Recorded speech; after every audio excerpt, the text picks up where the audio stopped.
Je suis journaliste biqualifiée à France 3 Pays de Corrèze, donc qui est un bureau local de France 3 Limousin. Et donc journaliste biqualifiée, c'est-à-dire que je suis à la fois rédactrice et à la fois JRI, donc journaliste reporter d'images, donc le journaliste qui fait les images sur les reportages. Donc à France 3, certains journalistes ont la même particularité que moi, mais on n'exerce pas nos deux fonctions sur le même reportage. C'est-à-dire sur un reportage, je vais être rédactrice et sur l'autre reportage, je vais être JRI. Nous, à la locale du Pays de Corrèze, en fait, on couvre uniquement l'actualité départementale. De temps en temps, on fait quelques incursions dans d'autres départements, mais on reste en Limousin. Donc la mobilité, c'est vraiment de la mobilité à l'échelle du département. Donc c'est 1 heure et demie de route au maximum pour aller sur un lieu de reportage.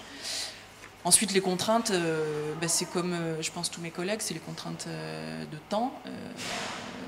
Donc on a beau avoir un cadre horaire, c'est-à-dire 9h-19h, il arrive souvent qu'on commence plus tôt et qu'on finisse plus tard, en ayant dans la journée, à d'autres moments, des moments plus creux où on peut caler des reportages ou ce genre de choses-là. Mais l'échelle de temps dans la journée, on la gère pas vraiment, quoi. On se met vraiment au service de l'actualité. Si le sujet il est à 7h le matin, il faut y aller, quoi. Si c'est à 23h, il faut y aller aussi. Et puis il y a tous les impondérables, il y a ce qu'on prévoit, c'est-à-dire ce qui se passe dans le cadre de la journée, tous les sujets qu'on va pouvoir caler, ou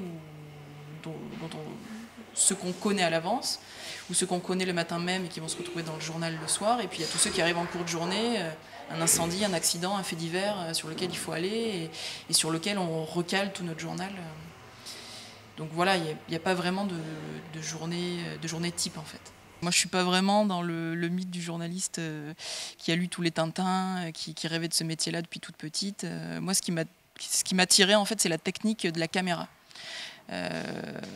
Donc voilà, j'ai fait des études là-dedans pour un BTS audiovisuel pour vraiment bien connaître le maniement de la caméra.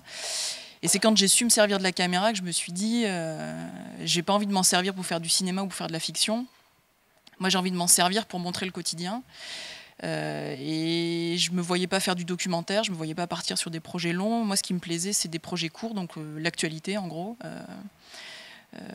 Oui, voilà, m'intéresser plus à ce qui fait le quotidien des gens.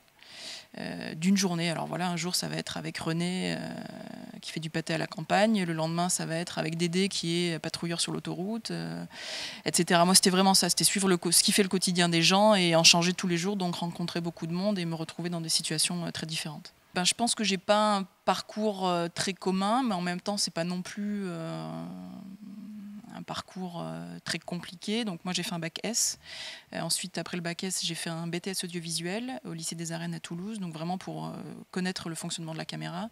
Et après le BTS, là je me suis lancée vers les écoles de journalisme.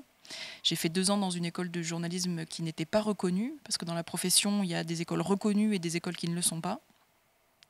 Et cette école qui n'était pas reconnue me menait nulle part, enfin pas dans ma spécialité, moi qui voulais faire de la télé.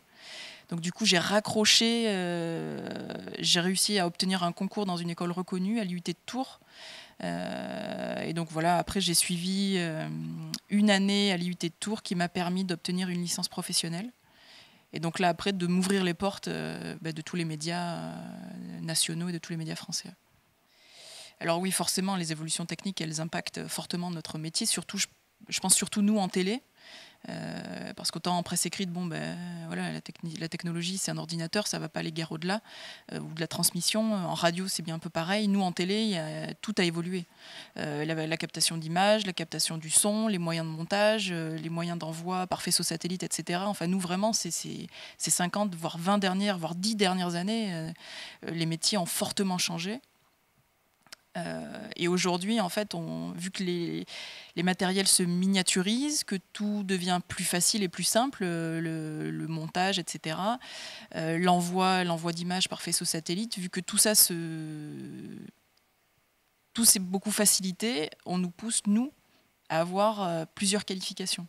C'est-à-dire que nous, à France 3, on reste encore dans des strates de métier, c'est-à-dire qu'il y a les journalistes rédacteurs, les journalistes qui font les images, il y a ensuite des techniciens monteurs, des techniciens ingénieurs du son, etc. Mais dans d'autres médias, le JRI va monter le sujet, on va avoir beaucoup... Voilà, nous, on est biqualifiés, dans certains autres médias, ils sont triqualifiés. Vraiment, on nous pousse à à être polyvalent et à pouvoir assurer toutes les tâches.